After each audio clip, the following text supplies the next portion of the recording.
Okay, so welcome everyone to today's webinar on incorporating biosolids into nutrient management planning for farms. This is part of a series that Bloom has been hosting, and very excited also to be working with MDA and providing a CEU for this. So if you are a certified nutrient management planner, you will get one CEU for completing this, provided that you do the quiz that will be sent afterwards. And then you will send that, I'll provide information to send that back in for your credit. So today's presentation, I'm excited to have Jeremy Bertier from the Land Group and Ron Alexander of our Alexander Associates. And just a brief intro to both. We're going to kick off with Ron Alexander. He is president of our Alexander Associates, a company specializing in market development and research for organic recycled products.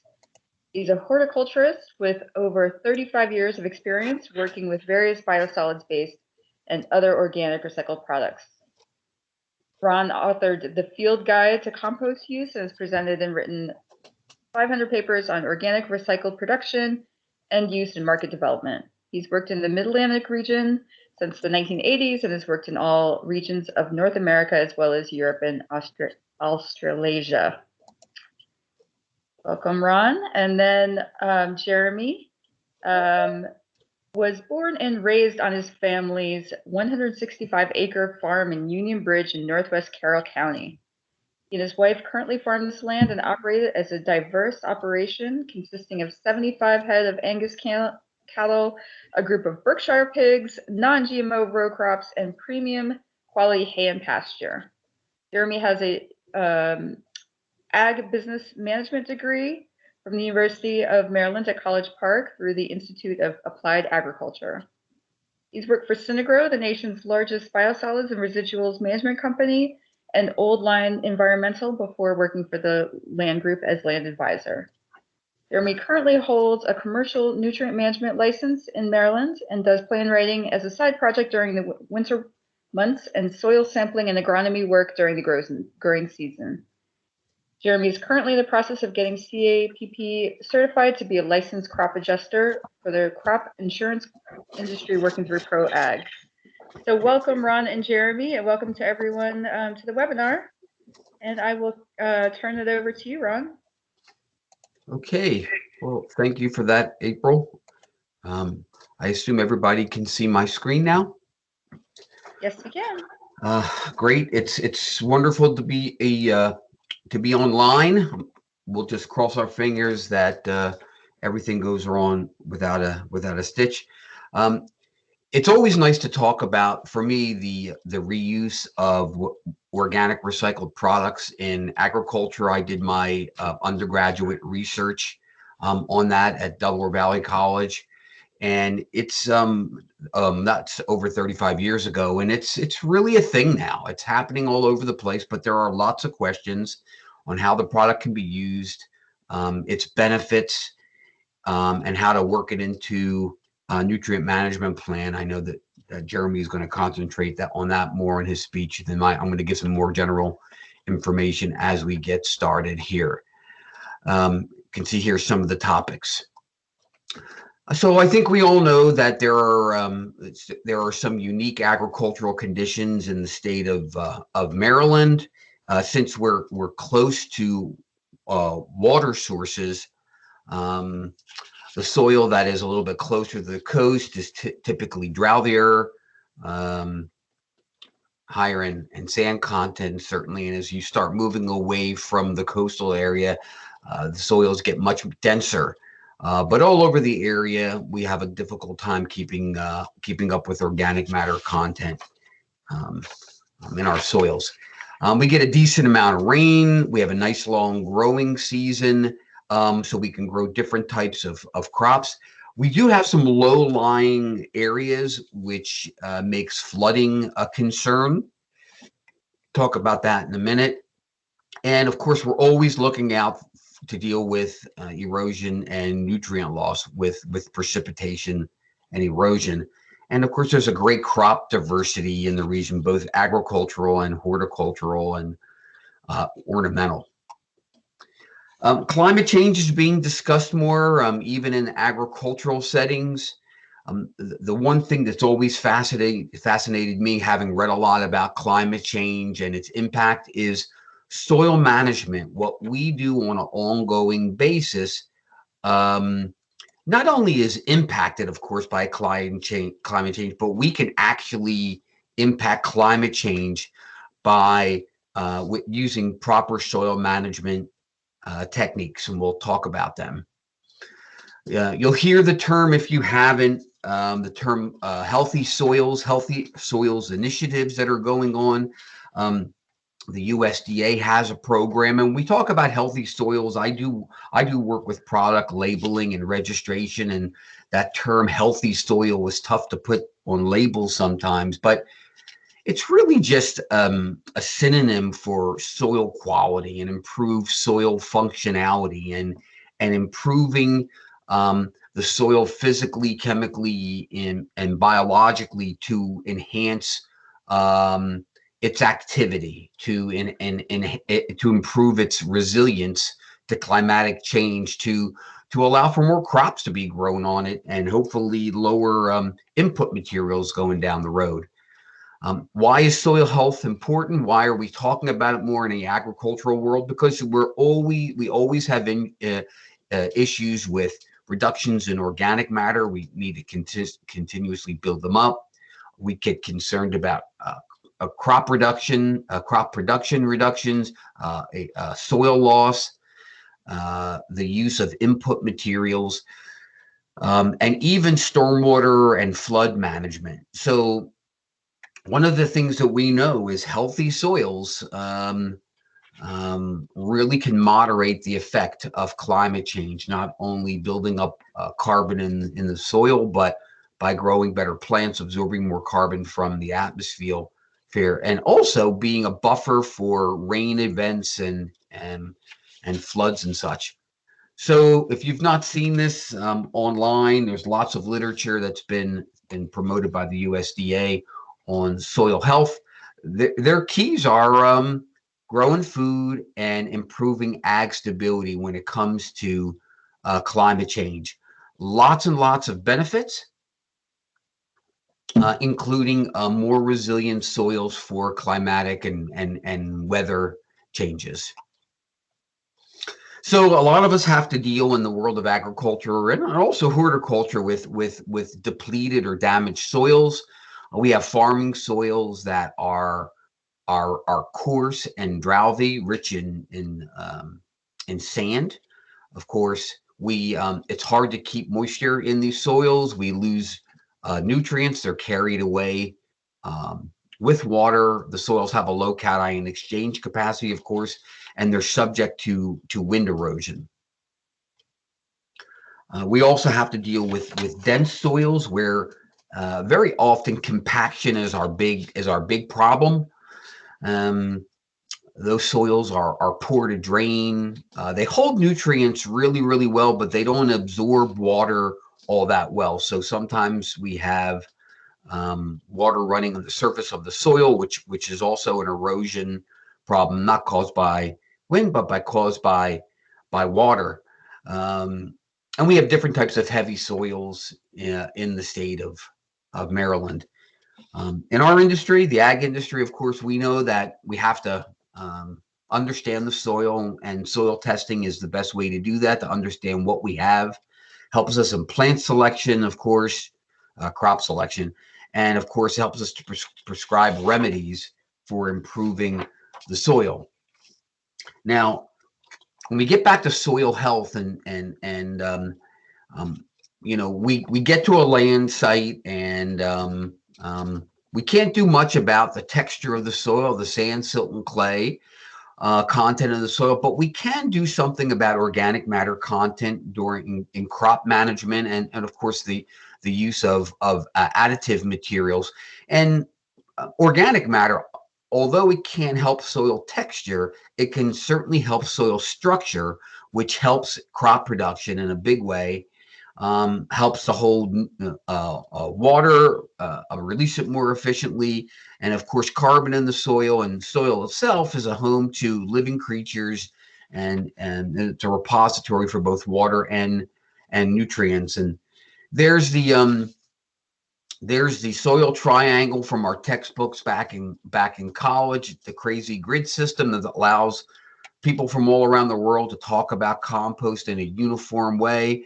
The two close-up pictures to the right are always intriguing to me because it's a close-up picture of sand and of clay particles, and you can see by the 19,000 time magnification off to the right that clay particles are very, very small.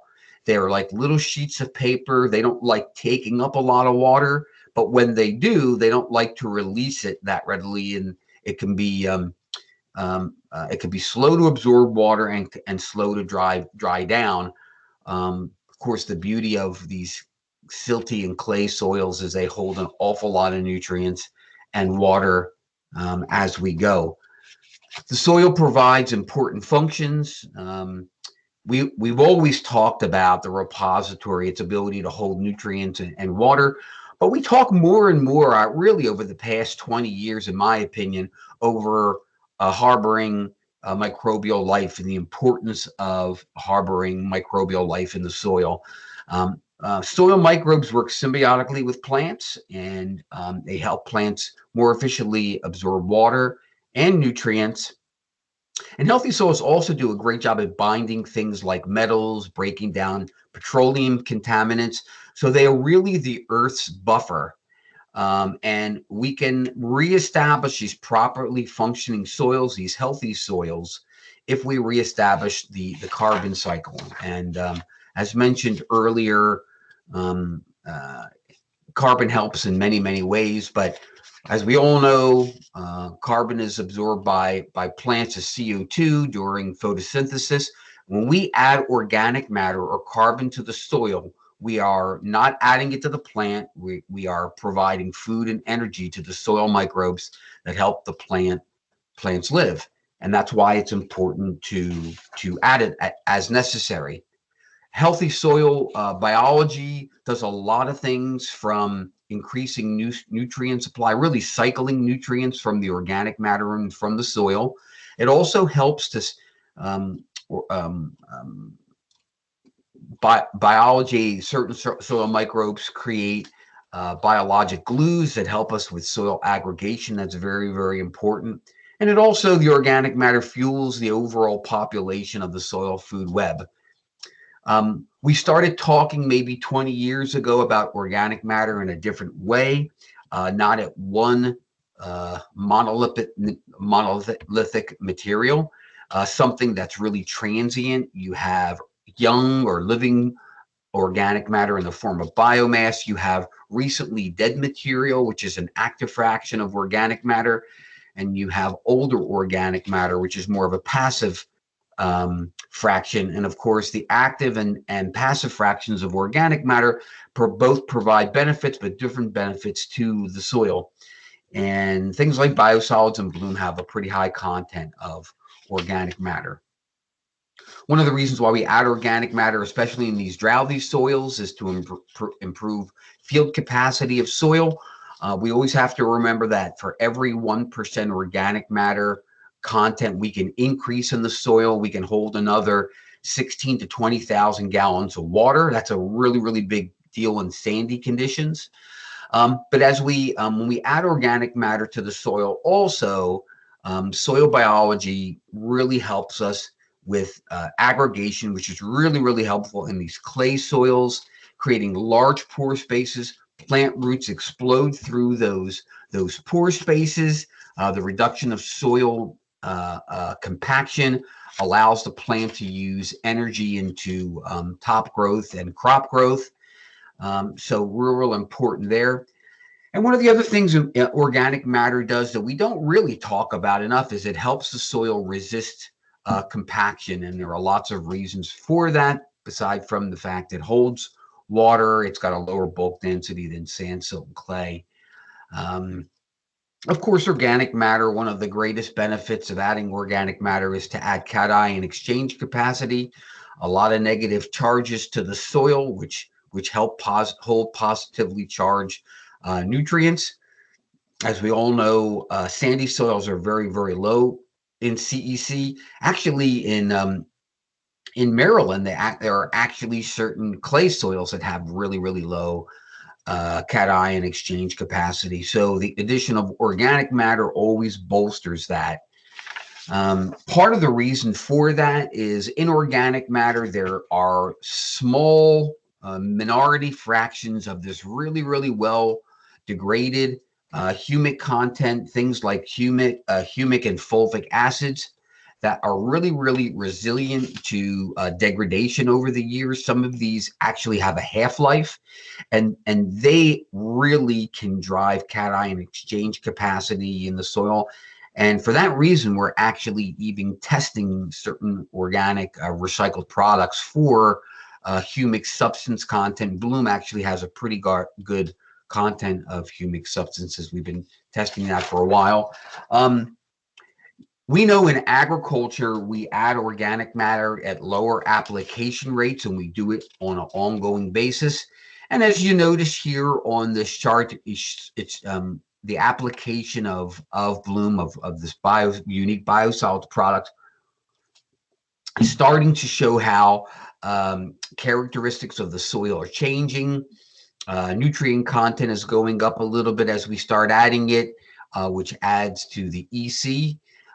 We start seeing organic matter content going up, slight modification of pH.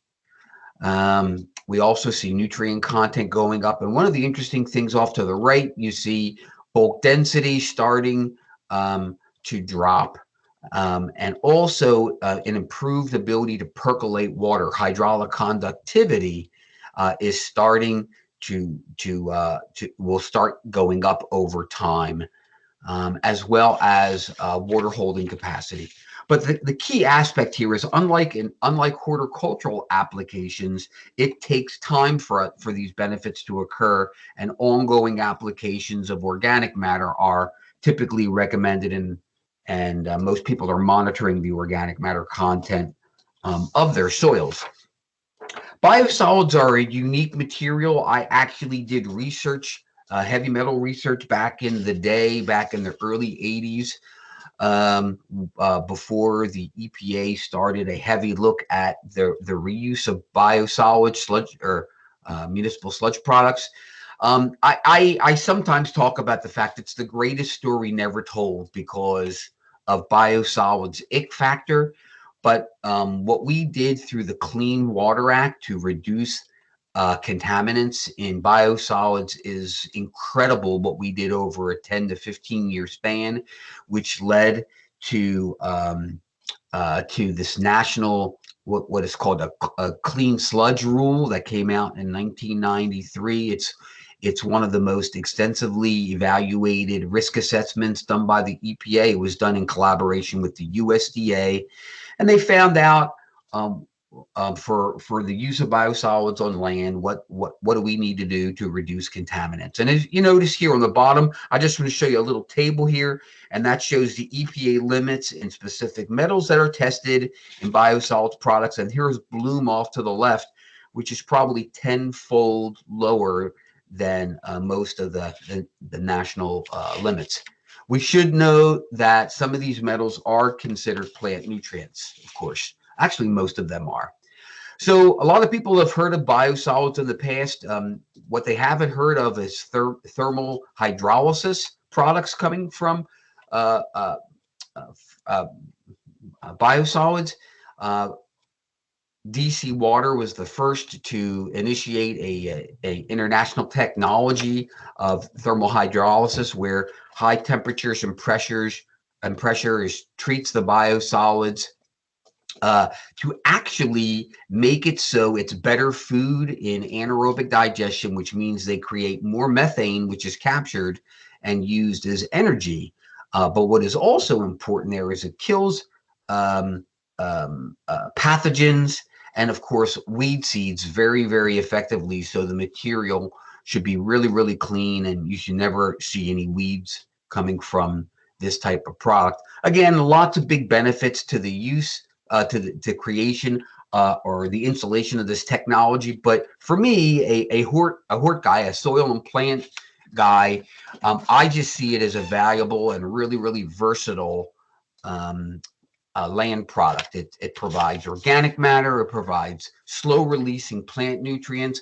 There's really cool research that was done by Virginia Tech. We could provide you the papers to show you how we seem to be able to improve drought resistant, not related to organic matter with the product, and we provide beneficial soil microbes.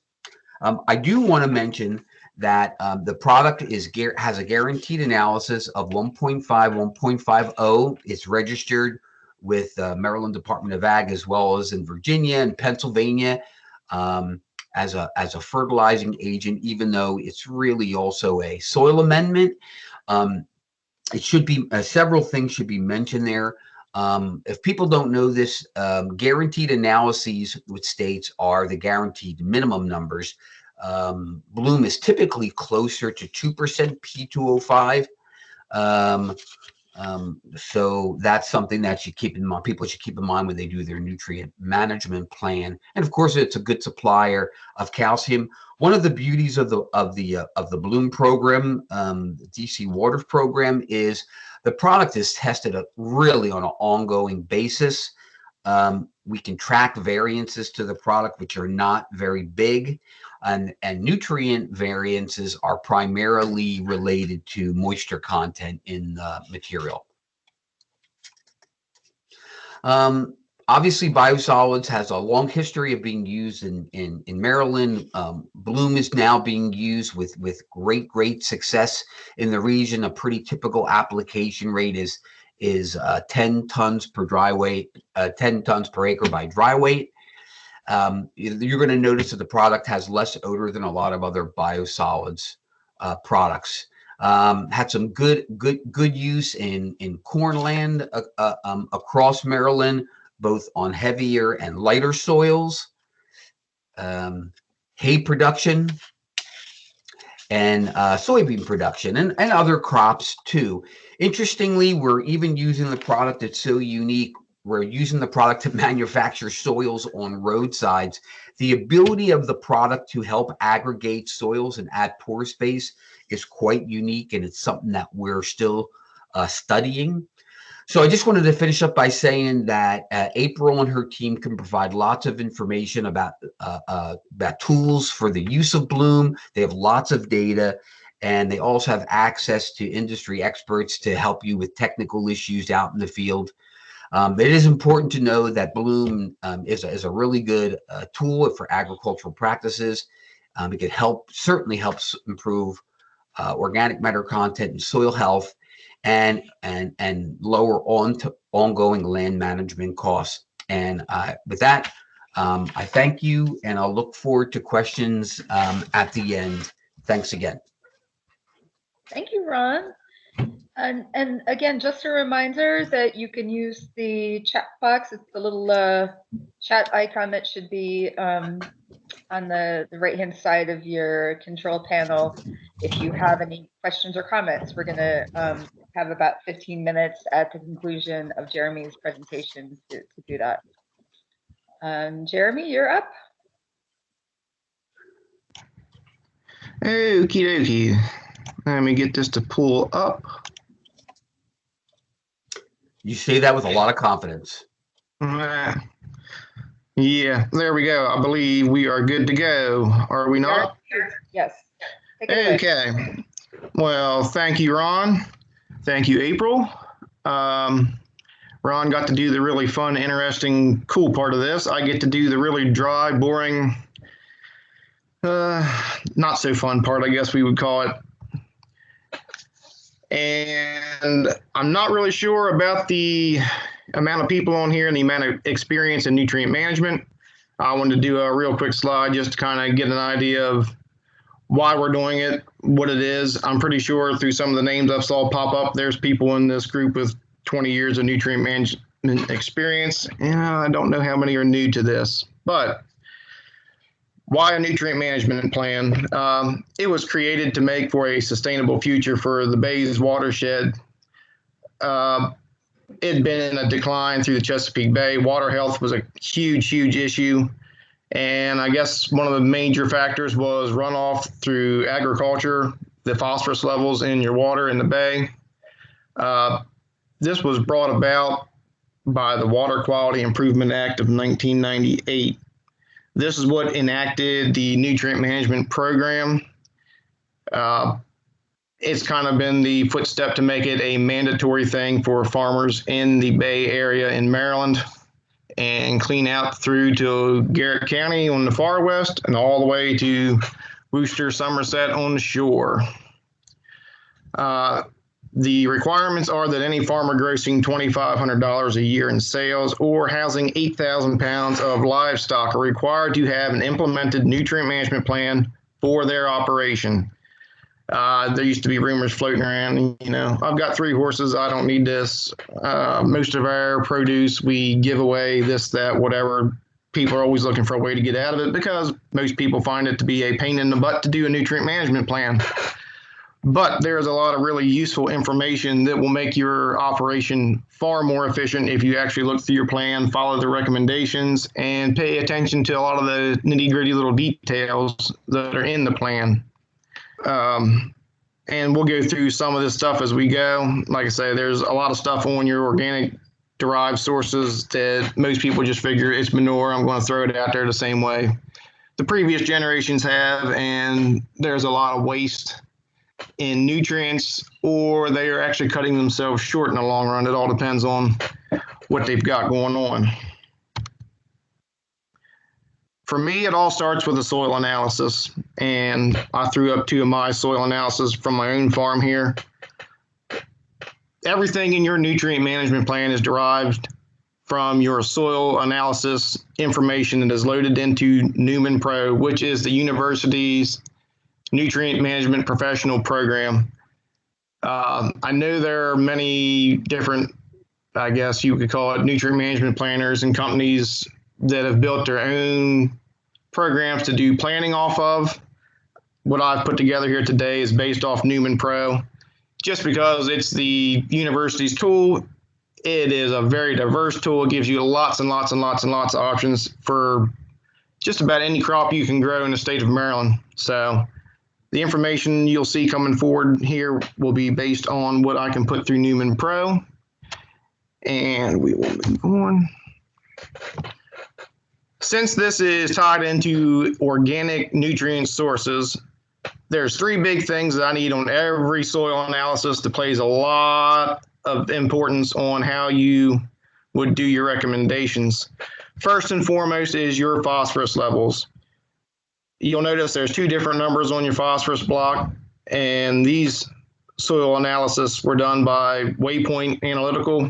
The M3 up there means there was a Malic 3 testing procedure. Your ppm is your parts per million. All soil labs will give you your parts per million for your nutrients. With Maryland, for the Newman Pro program, we have to have an FIV number, which is your fertility index value. If you request that, there's a formula built in at the lab, and they will report to you your FIV numbers for all the nutrients that you need.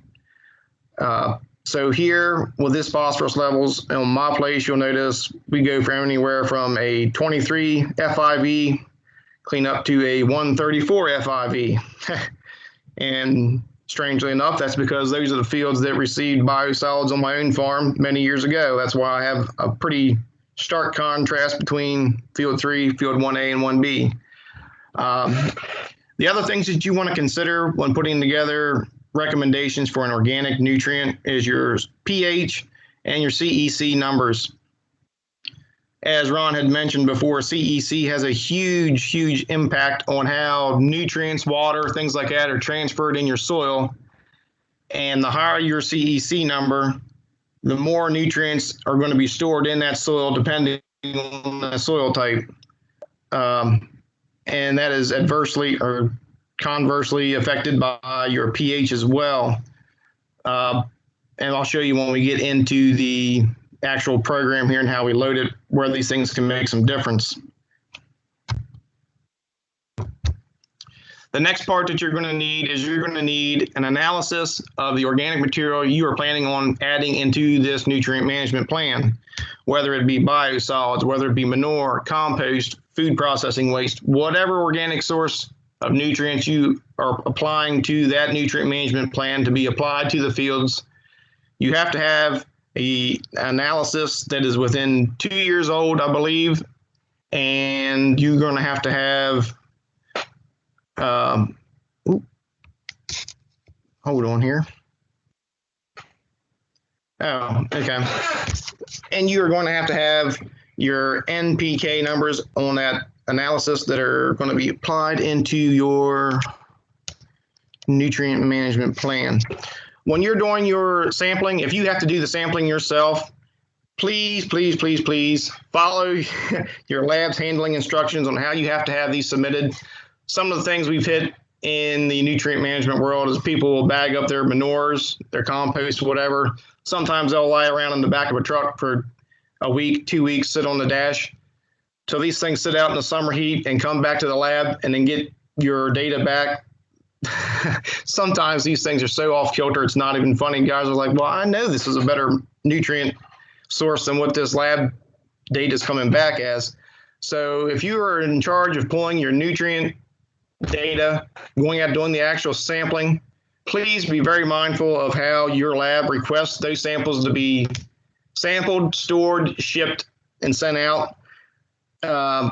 It does make a huge difference on the data coming back, and that data is going to be of vital importance to how you apply and the application rates that you're going to need to get that organic material out on the ground and have reasonable success with your plant growth. One of the cool things, though, with anything, especially bloom, on the biosolid side, is they have a highly regulated process that they have to follow in order to do their sampling requirements to meet MDE and EPA standards. So you're going to see a sampling grid that goes anywhere from several times a quarter to DC Water being one of the largest plants on the East Coast, if not still in the country. I mean, their sampling regimen is, you're going to see data coming back like every other week kind of stuff. So as Ron had mentioned, the data that they're providing on their sample analysis, it is top notch. You're not going to find people that are going to do their manure, their compost on a frequency as close as you're going to get to many of the larger wastewater treatment facilities. Yay, the boring part. Okay, to start this all out, this is your basic screens that you're going to see when you work in a Newman Pro. You need to enter all your info. If you're the plan writer, you put your plan information in, and then you're going to start following with your field info. You're going to build fields from that farmer's plan into this. And you'll see the basic info. I mean, I'm pretty sure most people in here have had some kind of experience with Newman. I mean, it's all the basic information. You need watershed info. You're going to have to pull your soil data info. You're going to need your tax ID information, acreage. All that needs to get built in.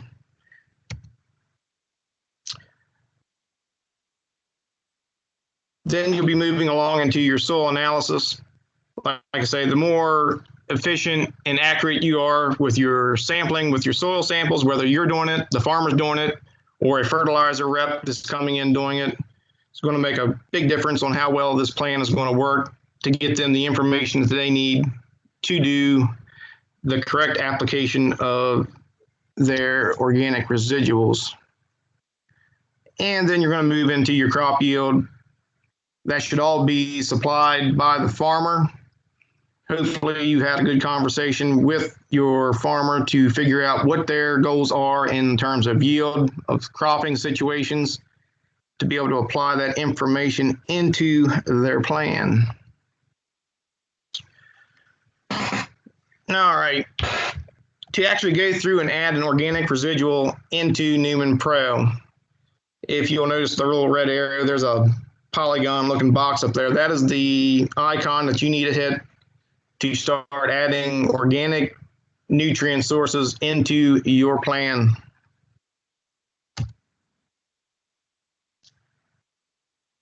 All right. The first thing that you're going to have to do when you open this box up is it wants you to designate a class of organics. The Bloom product that we are discussing today, you'll pull down the drop-down box. It'll have organic sources such as manure. It will have compost. It'll have sewage sludge. There's a big, huge list on the drop-down that you can choose from. Bloom would still fall under the sewage sludge class of nutrients, regardless of whether they're a class A class B nutrient. It's all going to fall under the same thing. It's all going to be classified as sewage sludge because it has a certain parameter of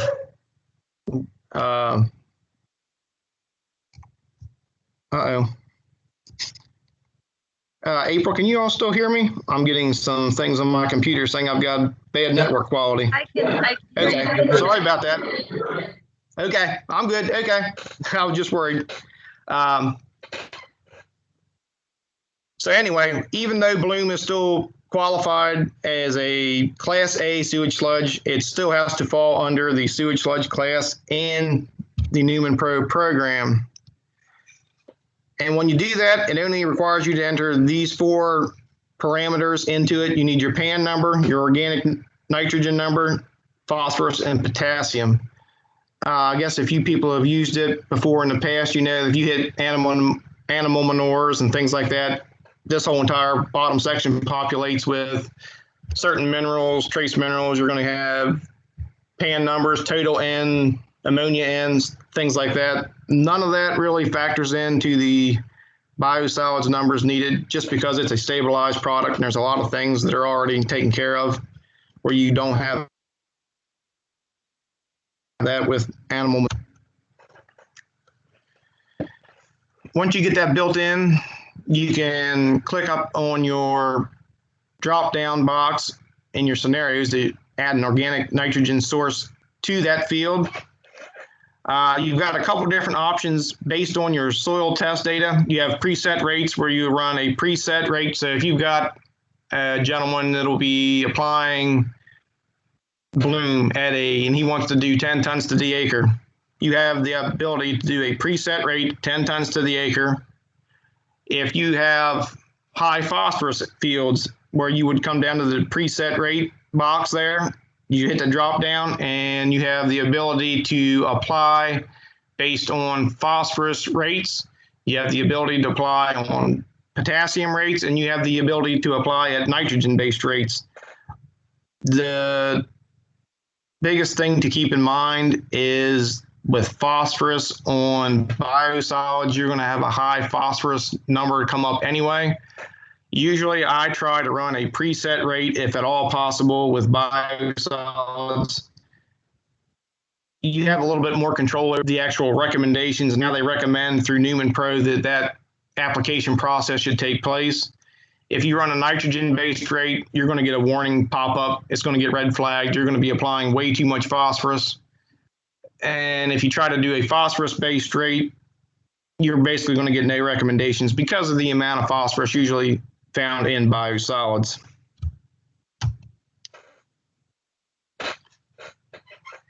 And just based on my 2 10-ton application rates, I just plugged it in here, did a basic thing. If you'll look, you'll see these super horrendous high P2O5 numbers that come plopping up in the box for your phosphorus application.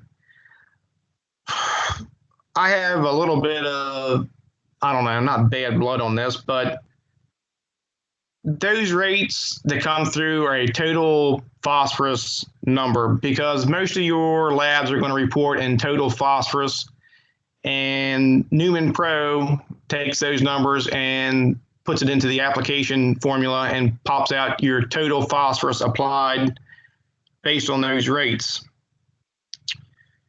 Some of the information that I've been through in the past, especially doing biosolids work for 10 or so years with Synergo, we've found that a lot of the phosphorus in biosolids is not plant available phosphorus. We used to do water soluble numbers for your water soluble phosphorus. Some of it because of the process that biosolids go through to be a land applicable product through their digestion and stabilization methods. That phosphorus becomes tied up, and it takes several years of mineralization to break down that phosphorus to make it a plant available source, and even to make it to where it's something that would leach off the land, become something where you would have the problem of phosphorus washing off the land. Most of these phosphorus numbers, from the best that I can tell, like I say, University of Maryland will not allow you to run a water-based phosphorus number. But this does give you some, I guess, hindsight as to what you're applying, and you need to be mindful with about any organic nutrient source. A lot of this can be applied to chicken litter, dairy manures, hog manures. There's a lot of phosphorus in those materials because of their organic nature. And for them to get into the soil, unlike your commercial chemical phosphorus sources, it does require a healthy soil, as Ron would state, to be able to break down that phosphorus and make it something available for the plant to take up. Similar to your organic nitrogen sources, that's not a source of nitrogen that's going to come out and be readily available, bam, right there on the spot, like UAN or urea or something like that. It does take a healthy soil to break this stuff down. But please be mindful when you see those numbers. That will not be what is a plant available phosphorus coming out. That is a total phosphorus number.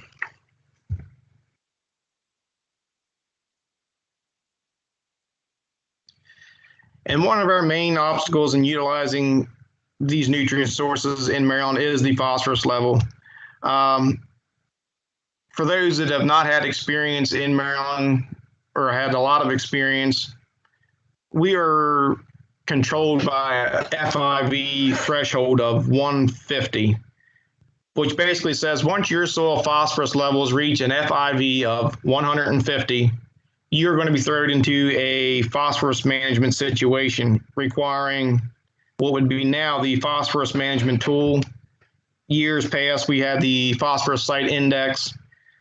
What the phosphorus management tool will do is it'll take that P number that we've plugged into the plan based on your application rates, and it has to go run through a slew of scenarios based on field slope, soil type, tillage, your crop and nutrient application methods to determine whether there is a chance for this applied P to move off-site and whether it will be detrimental to groundwater sources.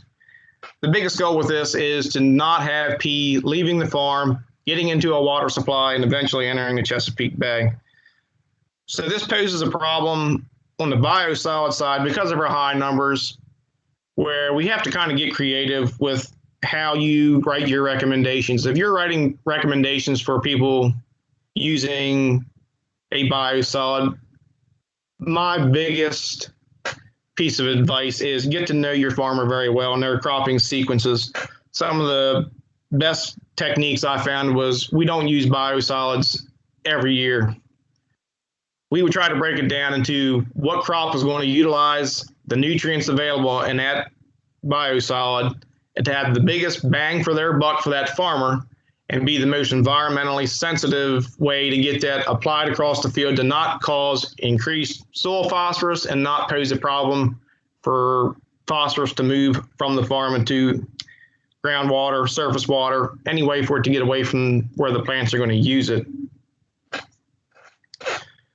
I guess if you're on the shore and you're working on high P ground already, I'd hate to throw any kind of organic nutrient under the bus, but biosolids may not be a fit. That's something you, as the nutrient management plan writer, have to look at when you're analyzing the soil data that he's supplied to you and what he's planning on using. If you're already sitting on a 250 FIV soil for phosphorus on the lower shore, biosolids and other chicken litter, things like that, that may not be the most ecological way to go about fertilizing those fields. At that point in time, on a very sandy soil with high groundwater and things like that, it might almost be more beneficial to just utilize chemical fertilizers and try to manage nutrient loss through some precision ag or something of that nature. Come to find out, they're the best places to utilize biosolids are usually in your best soils, your silty loams, you know, your Montgomery County, Howard County, Baltimore County. Everywhere that's good to grow a house seems to be about the best soil to grow crops, and usually it's the best soil to utilize your organic nutrients on. They seem to have the more balanced CEC, phosphorus levels, and they seem to be able to hold and release those nutrients at a much better and more efficient rate than some of your poorer soils, some of your sandy soils, some of your rocky mountain soils, things like that. But I just want people to kind of realize that you have to be careful of how you write recommendations and be honest with your farmer. I mean, they may come to you saying, hey, I've got this field out here next to such and such's place. It really needs help, but it may be the sandiest piece of soil he's got that runs right along, I don't know, the Chester River or something like that. And at that point in time, you got to make a pretty hard look and say, listen, this is already a high phosphorus field to begin with. We may need to utilize some other different nutrient source on this field. I guess it's your job as a nutrient management plan writer to put the info in front of them for them to make a good decision with. If they still decide that's where they want to put it, I'm not really sure how you're going to work that into a nutrient management plan to make it something that's going to be a feel-good kind of thing. It happens a lot. It happens a lot with manures and things like that, but my best guess is if you can find some fields lower phosphorus that they could utilize these nutrient sources on that are going to help build those fields up, that is going to be the best road to success. And it's the most environmentally friendly way to do it. Not to sound so liberal, but in this day and age, the better picture that you can paint, the better off you're going to be in the long run in the way of scrutiny from the general public. So I know there was a lot of info that I throwed up on that. I'm expecting a lot of questions on this just for the sheer fact that trying to put this info into a plan, there's a lot to consider. So April, if you've got any questions, concerns, comments, I'm expecting some out of this. Fantastic. Thank you, Jeremy. So far, we do not have any questions, which is shocking. I've never done one of these to a question or at least a comment. So just a reminder, we do have 10 minutes left here. Oh, and we do have something that just came in from Kristen Mitchell, which is, what do you think is the lowest application rate possible to apply with Bloom? And either of you guys Well, looking from a commercial ag aspect, the lowest application rate is going to kind of be determined by your application method. A lot of what you see, like with cow manure, I mean, you'll have farmers come in and say, well, we're going to put 10 ton to the acre, and they may have a manure spreader that they can't even run fast enough to apply 10 ton to the acre without bouncing out of their seat. So the lowest application rate would kind of depend on what you're working with, and I guess the terrain that you're working on. I mean, if you're using this as a soil amendment, something that you're going to apply in flower beds by hand or something like that, I mean, it can be as low as whatever you want it to be. On a commercial ag outlook, I would say you have to have your whatever piece of equipment you're applying nutrients with calibrated, and you're just going to have to dial it in as best as possible. If you're looking for a lower rate, chicken litter spreaders, you're looking a ton to 2 ton to the acre. Whether Bloom can get down to a rate of a ton to the acre, depending on moisture and how it flows through the box, I don't know. Like I say, that's going to take some trial and error and a lot of calibration to get to whatever you think the lowest rate is. And that's going to, once again, go back to requiring you to actually get to know your farmer, work with that farmer, go out to the field, spend some time with them saying, this is how we need to calibrate this spreader. Let's figure out what you can do, and then we will have to make adjustments to the plan before you're ready to do full-scale application. Thanks, Jeremy. Howard Callahan requested that you go back to your Newman slide with the 10-ton rate. He says he doesn't know how you got the 1280 pounds of phosphorus from 10 tons if the product is 1.5% P2O5. Okay, so we're talking about right here, correct? Yep, that's it. Yeah. That is the numbers that Newman generated based off the analysis that we put in. And actually, this question came up with Ron a couple of days ago when me and him were talking. And it used to be that we were not allowed to use a generic label. We had that issue with a source from Howard County that was a Class A material. I can't find where anyway. But I plugged in the 1.5 off of the Bloom, the actual analysis that I had when I utilized it several years ago here on the farm, and the P numbers off the analysis to generate those numbers plugged in. So that one, I don't know. I'd have to go back and hand calculate it out, I believe, but that was the numbers that generated in off Newman once I plugged it in through the organics list. And we'd always seen numbers like that before. That's kind of the reason when I was at Synagro, we developed our own Excel spreadsheet where we could actually plug in our phosphorus numbers for application based off water soluble, because the numbers we generated because of the actual total phosphorus, because you have to remember that the end number, and Howard knows this, but I mean, the mineralization rates and everything that you have to put in, those numbers don't reflect into P2O5 numbers. There is no mineralization rate and stuff like that you can apply to P2O5 through Newman Pro. I don't think anybody's ever generated mineralization numbers for phosphorus. But a lot of oh, go ahead, Ron. If you've got some info, more power to you. Butt in, please. What's strange about this too is just a quick calculation of the typical phosphorus content, P2O5 content of Bloom at 10 tons per acre comes up at a much lower number than that. That's kind of weird. Yeah. But I do want to mention that I've double check my program. Yeah, I've done. A couple of folks, Howard and Emily said, it's like this seems like it would be 300 pounds. Anyhow, we can take a look at that offline maybe, and if there's. I do want to mention one quick thing, and that is I've done a bunch of work over the past few years. There's a SERA, SERA 17 working group of researchers dealing with manure and biosolids planning. And they have a test method called the water extractable phosphorus test method.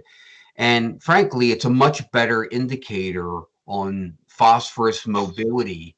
And we have to find a way to get some of this new data into some of these nutrient planning tools. Doing water extractable phosphorus testing on Bloom, we know that less than 10% of the P is mobile, and we got to figure out a way to work this into planning and getting this to the powers that be on the scientific side and the political side to bring this new science into these things. Thanks, Ron. Howard asked about the mineralization rate used for N. He says looks like used 20%. I thought 30%. It is 20% to my knowledge, correct? Yes, it should be. Like I say, I plugged this all in real quick. I'll have to go back and double check which one was used in. Yeah, but 20%. That's my understanding, and that's correct, right, Ron? Yeah, 20% is a pretty solid number. Yep. Yeah, and that's because it's an anaerobically digested. If you go to aerobically and lime stabilized, depends on your digestion method. And unless things have changed recently, mineralization rates for biosolids differ depending on treatment method and stabilization methods.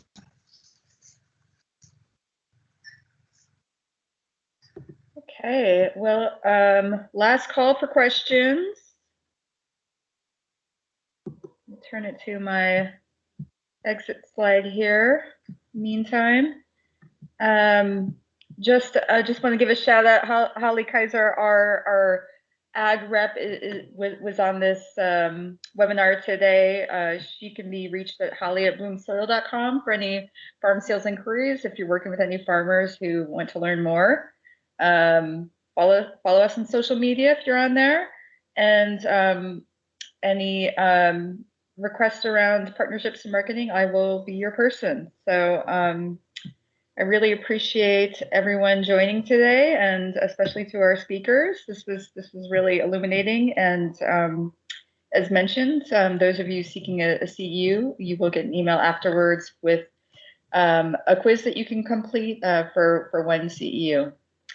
So thank you all again, and I hope you found this useful.